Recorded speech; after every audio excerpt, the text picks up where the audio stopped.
This is K.M. Weiland, and you are listening to the Helping Writers Become Authors podcast. I hope you enjoyed this week's episode, How to Know When You're a Successful Author.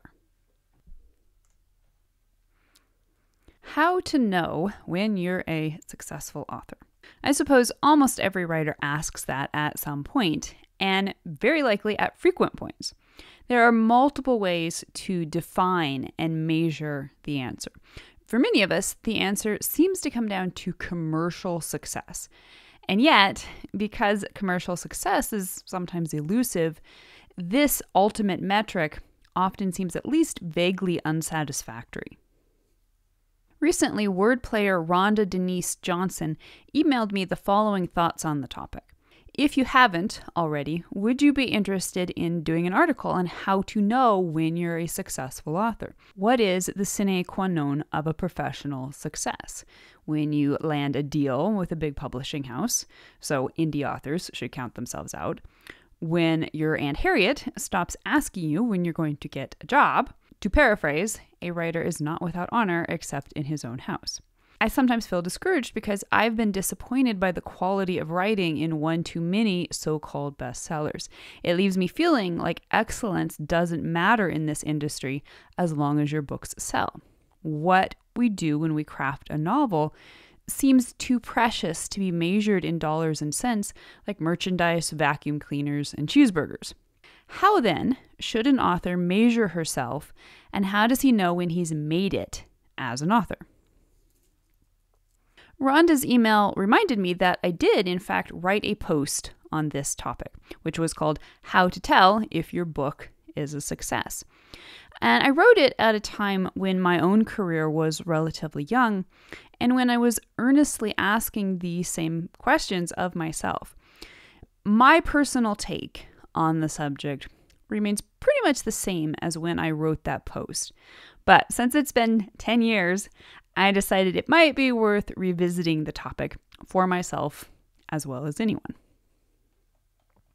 So, first of all, why do we feel it's so important to be a successful author? Taken at face value, the question of how to know when you're a successful author offers some pretty basic and obvious answers. When you're published, when you're a bestseller, when you make at least a comfortable amount of money, when you're famous, when you achieve critical acclaim, or any or all of the above. However, as soon as we drill down to any depth, what is also obvious is that all these answers speak to entirely different experiences within the publishing journey. For instance, just because you're published does not mean your book will sell, provide you a living, or be widely read. And as Rhonda pointed out, just because you're a widely read millionaire does not mean you will necessarily achieve universal critical acclaim.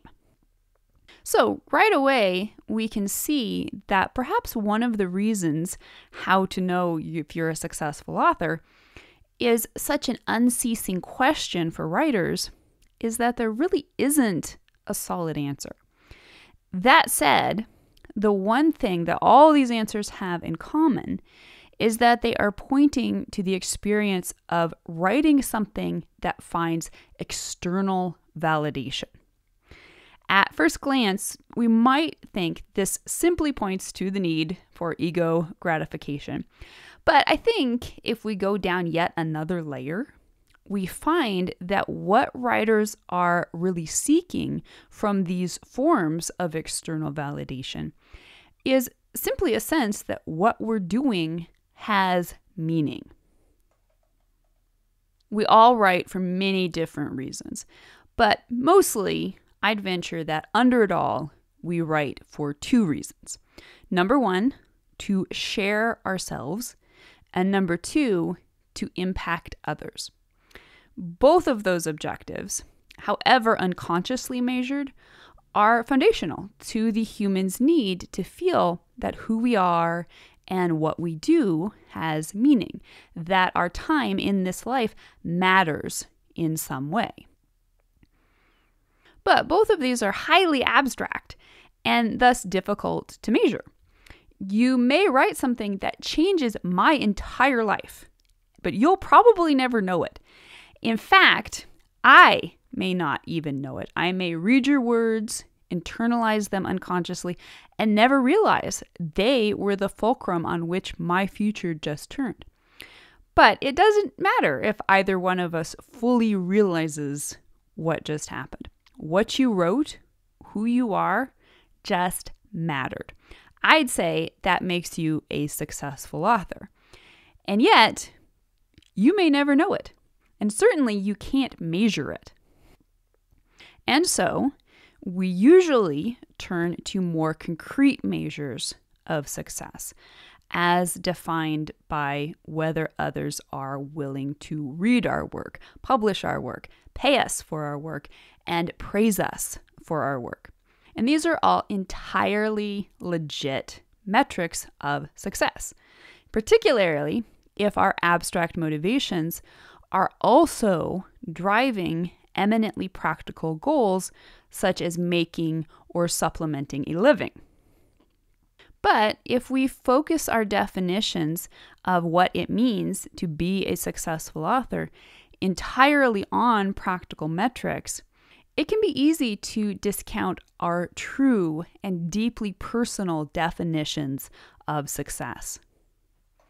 When I wrote my original article, pondering what it meant to be a successful author, I was about 4 years into the biz of being an indie author. I'd published 2 novels, neither of which had gone gangbusters, and my first writing craft book, Outlining Your Novel, which had done well. So it was a time when I was beginning to find the culmination of some of the more practical definitions of success, while also coming to terms with areas in which my career was not looking like the poster version. I was just starting to make enough money to be able to write full-time, and yet indie authors were still largely viewed as less than. And particularly since I wanted to be a full-time novelist, not a full-time nonfic writer, I sometimes felt conflicted about what success I was achieving. Time went on and the website continued to grow. I published more novels that met with only moderate sales and more writing guides that continued to sell solidly and allow me to launch into being a full-time writer. By most practical metrics, I could view myself, at least as an entrepreneur and nonfiction writer, as successful.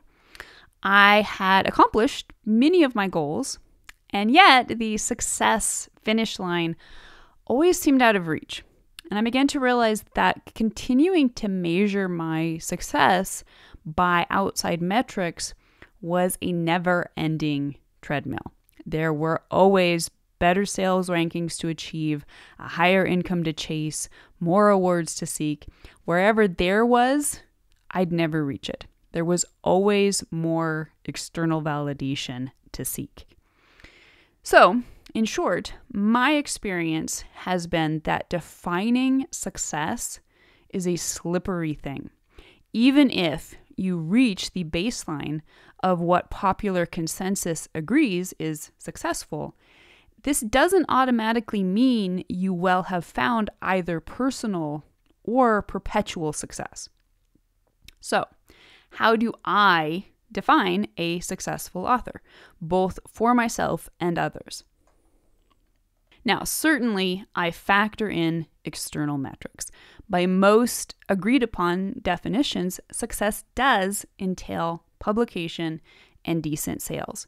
If I see an author who checks those boxes, there's a little success light that goes on in the back of my brain.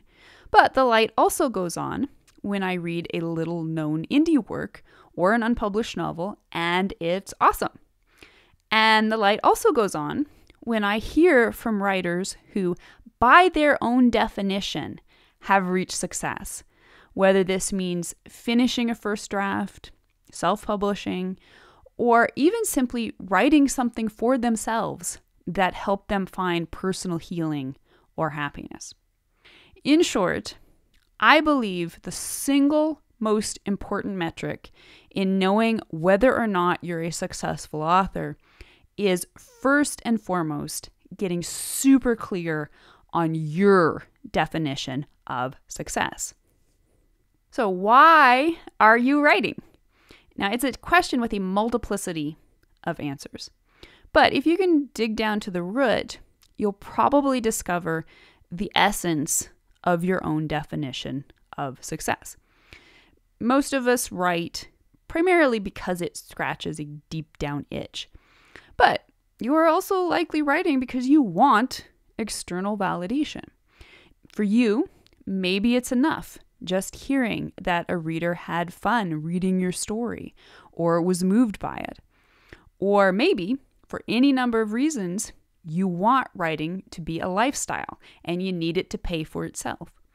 Or maybe you just want to feel your own joy and excitement about your story mirrored back to you in excited reviews.